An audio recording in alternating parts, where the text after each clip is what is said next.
அன்பார்ந்த சகோதர சகோதரிகளே, பெரியோர்களே, தாய்மார்களே, ஒரு முக்கியமான விஷயத்தை உங்களிடம் பேசுவதற்காக இந்த வீடியோ பதிவு. கடந்த ஒரு 10 நாட்களாக பல அதிர்ச்சியான சம்பவத்தை தமிழகத்திலே பார்த்து கொண்டிருக்கின்றோம். குறிப்பாக திராவிட முன்னேற்றக் கழகம் ஆட்சிக்கு வந்த பிறகு ட்ரக்ஸ், கஞ்சா, சிந்தட்டிக் ட்ரக் இது அனைத்துமே பொதுவெளியில் சர்வசாதாரணமாக எல்லா இடத்திலும் கூட கிடைக்க ஆரம்பித்திருக்கிறது. இது எல்லோருமே நம்முடைய எண்மண் எண்மக்கள் யாத்திரை பயணத்தின்படி நிறைய தாய்மார்கள் அதை சொன்னாங்க. பட்டி தொட்டி எல்லாம் கிராமம் வரைக்கும் ட்ரக்ஸ் வந்துருச்சு, இதை பெரும் முயற்சி எடுத்து கட்டுக்குள் கொண்டு வர வேண்டும் என்று. திமுக அரசு குறிப்பாக இந்த 33 மாத காலத்தில் வரலாறு காணாத அளவுக்கு தமிழகத்தில் ட்ரக்ஸ் புழக்கம் அதிகமாக இருக்கிறது. அதுவும் இந்த 10 நாட்களாக வந்த செய்தி நமக்கு ஒரு ஊர்ஜிதத்தை கொடுக்குது. எந்த அளவுக்கு இதனுடைய தொடர்பு, அரசியல் தொடர்பு, சினிமா தொடர்பை தாண்டி வேறு வேறு அயல் நாடுகளுடைய தொடர்பு. நீங்கள் பாருங்கள், திமுகவில் ஒரு மனிதர் அயலக அணி பொறுப்பை வாங்குறார். அப்படின்னா வெளிநாட்டில் இருக்கக்கூடிய எல்லா நாடுகளுக்கும் ஒரு பொறுப்பாளர் ஒருத்தர் வாங்குறார். அதே மனிதர் ஒரு சினிமா கம்பெனி நடத்துகிறார், JSM ப்ரொடக்ஷன்ஸ் அப்படின்னு. ஜாஃபர் சாதிக் என்கின்ற மனிதன் ஒரு பெரிய ட்ரக் நெட்வொர்க்கினுடைய தலைவராக இருக்கிறார். சமீபத்தில் Delhi special police, narcotics control bureau இருவரும் இணைந்து ஒரு சப்ளை செயினை டிஸ்டர்ப் பண்ணி 4 பேர்த்த பிடிக்கிறாங்க. 4 பேர்த்துடைய கிங்பின் தமிழ்நாட்டில் சென்னையில் இருக்கக்கூடிய ஜாஃபர் சாதிக்கை கண்டுபிடிக்கிறாங்க. அதில் குறிப்பாக என்ன நமக்கு ஷாக்கிங்காக இருக்குன்னு பார்த்தீங்கன்னா, 45 கன்சைன்மெண்ட்டில் வேறு வேறு முறையில் 45 முறை நியூசிலாந்து, ஆஸ்திரேலியா, மலேசியா அது போல பகுதிகளுக்கு ட்ரக்ஸ் அனுப்புகிறாங்க. 3500 கிலோ, 2000 கோடி ட்ரக்ஸ் 45 கன்சைன்மெண்ட்டில் போதுங்க. எப்படி போதுனாங்க, டெசிகேட்டட் கோகனட் பவுடர், அதாவது உலர் தேங்காய், அதில் சிந்தட்டிக் ட்ரக் ட்ரக்லேயே ரொம்ப கொடூரம். காரணம் அது கெமிக்கல் பேஸ்டு ட்ரக். நேச்சுரலாக இயற்கையாக கிடைக்கக்கூடிய ஓபியம், கஞ்சா இதையெல்லாம் தாண்டி சிந்தட்டிக் ட்ரக், டிசைனர் ட்ரக்னு சொல்கிறது பார்த்தீங்கன்னா ஒரு கெமிக்கல் காம்போசிஷனை பிரெயினில் குறிப்பாக அந்த நியூரல் நெட்வொர்க்கை இன்னும் ஃபயர் பண்ணி அவங்களுக்கு அந்த ப்ளஷர் கிடைக்கணும் அப்படிங்கிறக்காக, அதிகப்படுத்தணும் அப்படிங்கிறக்காக சிந்தட்டிக்காக உருவாக்கக்கூடிய drugs more harmful, more dangerous, most dangerous substance in the world. அந்த சிந்தட்டிக் ட்ரக்கை உருவாக்குறாங்க. அந்த ட்ரக்கினுடைய பெயர் சூடோ எஃபிட்ரின் அப்படிங்கிற பேருங்க. இந்த சூடோ எஃபிட்ரினை பயன்படுத்தி உலகத்தில் அதிக விலை இருக்கக்கூடிய ஒரு சிந்தட்டிக் ட்ரக்கை மேனுஃபேக்சர் பண்ணுறாங்க. மெட்டா ஆம்ஃபெட்டமைன் அப்படிங்கிற ஒரு ட்ரக்கை மேனுஃபேக்சர் பண்ணுறாங்க. இதுக்கு பேஸ் பொருளாக வச்சு பயன்படுத்த போகிறாங்க. ஸோ இது டெல்லி போலீஸ் பிடிச்சதுக்கப்புறம் இது எவ்வளோ பெரிய அதிர்ச்சியை உருவாயிருக்கிறாங்க. இந்தியாவில் இது போன்ற ஒரு நெட்வொர்க்கு தமிழ்நாட்டை சார்ந்தவங்க, அதுவும் திமுகவினுடைய அயலக அணியில் இருக்கிறவர், குறிப்பாக சினிமா துறைக்குள்ள இருக்கிறாங்க. அந்த மனிதர் ஜாஃபர் சாதிக் திமுகவுடைய முதல் குடும்பத்தில் எல்லோரோடு சொந்தம் கொண்டாடுறாங்க. முதலமைச்சர்லேருந்து, மகன்லேருந்து, குடும்பத்தினுடைய எல்லா உறுப்பினர்கள்ட்ட.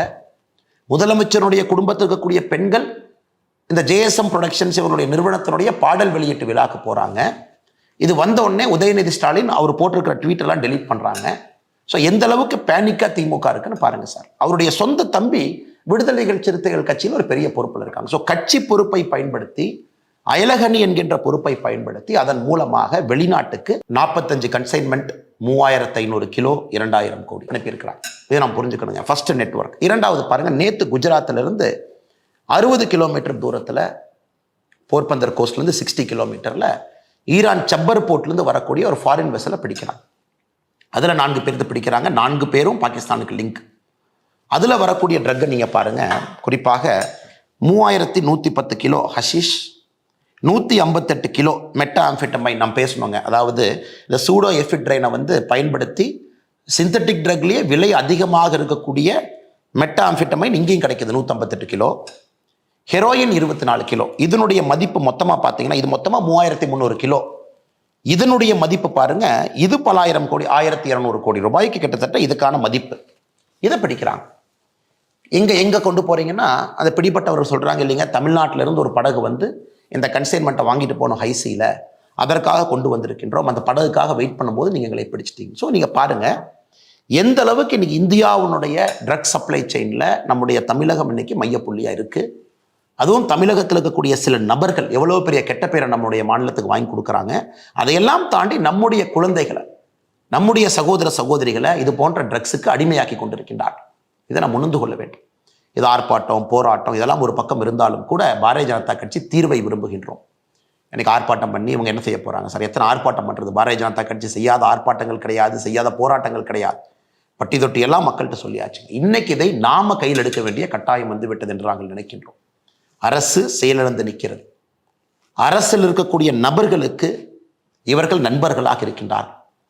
இந்த ஜாஃபர் சாதிக்குங்க ஒரு டிஜிபி கையில போய் ஒரு அவார்டு வாங்கிட்டு வர்றார். எப்படி போலீஸ் பிடிப்பாங்க? டிஜிபி கையில போய் பதக்கம் வாங்குற போட்டோ எந்த போலீஸ்காரர் எந்த இன்ஸ்பெக்டர் சப் இன்ஸ்பெக்டர் வீட்டுக்கு போய் சார் நீங்க வாங்க.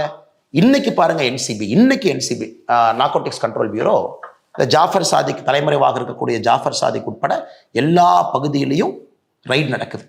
அதில் நுங்கம்பாக்கத்தில் ஒரு இடத்துல ரைடு பண்ணுறாங்க. ஒரு கொரியர் கம்பெனி, இந்த கொரியர் கம்பெனி தான் ட்ரக் சப்ளைக்கு பயன்படுத்துகிறாங்க தமிழ்நாட்டில் இருந்து. அந்த கொரியர் கம்பெனி யாருக்குன்னா திமுகவில் சிற்றரசங்கர் ஒரு நபருக்கு சொந்தம், சஹாரா எக்ஸ்பிரஸ். இன்னைக்கு ஒரு தனியார் தொலைக்காட்சி நிறுவனம் அதை கவர் பண்ண போகிறாங்க. அந்த நிறுவனத்தினுடைய ஜேர்னலிஸ்ட் அடித்து ஒரு ஹாஸ்பிட்டல் அட்மிட் ஆயிருக்காரு. இப்போ நடந்திருக்குது. ஸோ இதெல்லாம் ஒட்டுமொத்தமாக பார்க்கும் பொழுது மிக தெளிவாக தெரிகிறது, அரசு இதை கட்டுப்படுத்தக்கூடிய நிலைமையில் அரசு இல்லை. இது அரசனுடைய கையை தாண்டி இது நிற்குது.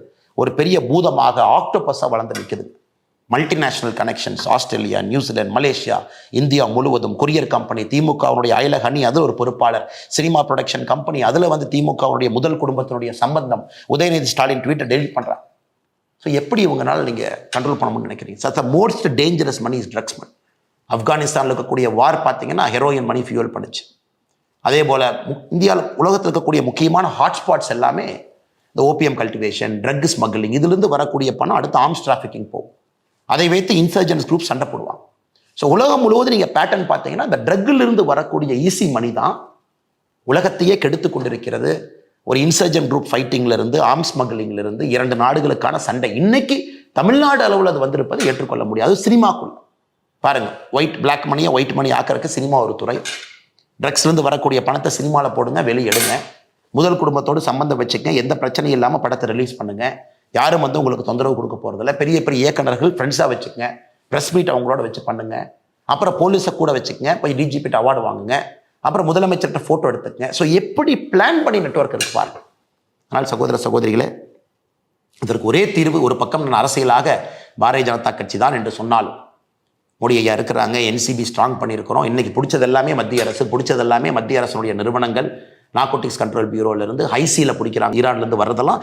இது ஒரு பக்கம் நடந்தாலும் கூட நம்முடைய வீட்டை பாதுகாக்க வேண்டிய பொறுப்பு நம்முடைய பொறுப்பு என்று கருதுகின்றேன். என்னுடைய அன்பான வேண்டுகோள், அரசியல் ரீதியாக பாரதிய ஜனதா கட்சி இதை முன்னெடுத்து கொண்டிருக்கின்றோம். ஆனால் ஒரு தனி மனிதனாக நீங்கள் முன்னெடுக்க வேண்டும் என்பதற்காகத்தான் இந்த அவசர பதிவு. ஏன்னா எல்லா பக்கமே ஊடுருவி இருக்குது சார். டெய்லி பேப்பரை படித்தா ஒரு முன்னாள் காவல்துறை அதிகாரி என்கின்ற காரணத்தினால் என்னால் கனெக்ட் பண்ண முடியுது சார். இது எங்கெங்கே போகுது, எப்படி இதை பிளான் பண்ணியிருக்காங்க, செட்டப் என்ன, இன்னும் எவ்வளவு ஆழமாக இது இருக்கும், சப்ளை செயின் எப்படி இருக்கும், லாஜிஸ்டிக்ஸ் எப்படி இருக்கும், குருவிகள் என்று சொல்லக்கூடிய கொரியர்ஸ் எப்படி இருப்பாங்க, டெசிகேட்டட் கோகனட் பவுடருக்குள்ளே வச்சு கடத்துறாங்க. ஆனால் சகோதர சகோதரிகளே, நாம் எல்லோரும் இணைந்து களத்தில் இறங்க வேண்டிய நேரம் அது தமிழ்நாட்டில் ட்ரக்ஸை ஒழிப்பதற்கு. காலேஜிலேருந்து ஆரம்பிக்கணும் சார். ஒரு காலேஜில் கூட பேரண்ட்ஸ் நீங்கள் இருக்கீங்க, ரோட்டரி கிளப், லைன்ஸ் கிளப் எல்லாம் பேச ஆரம்பிங்க. ஸ்டூடெண்ட்ஸை வந்து நார்கோட்டிக்ஸ் கண்ட்ரோல் பியூரோ என்சிபி வெப்சைட்டுக்கு போனீங்கன்னா ஓத் அகேன்ஸ்ட் ட்ரக்ஸ் இருக்கும். குழந்தைங்களை சத்திய பிரமாணம் எடுக்க சொல்லுங்கள். ட்ரக்ஸுக்கு எதிராக நாங்கள் இருப்போம். காலேஜில் எங்கே பார்த்தாலும் நாங்கள் கம்ப்ளைண்ட் பண்ணுவோம். அதற்கு காலேஜுக்குள்ளே ஒரு தனி சென்டர் இருக்கணும், ஒரு ஆள் இருக்கணும். காலேஜுக்குள்ளே காவல்துறையினுடைய டோல் ஃப்ரீ நம்பர் ரெஜிஸ்டர் பண்ணியிருக்கணும். அதை காலேஜில் இருக்கக்கூடிய குழந்தைகள் அவர்களாக முன்னாடி வந்து சொல்லணும்.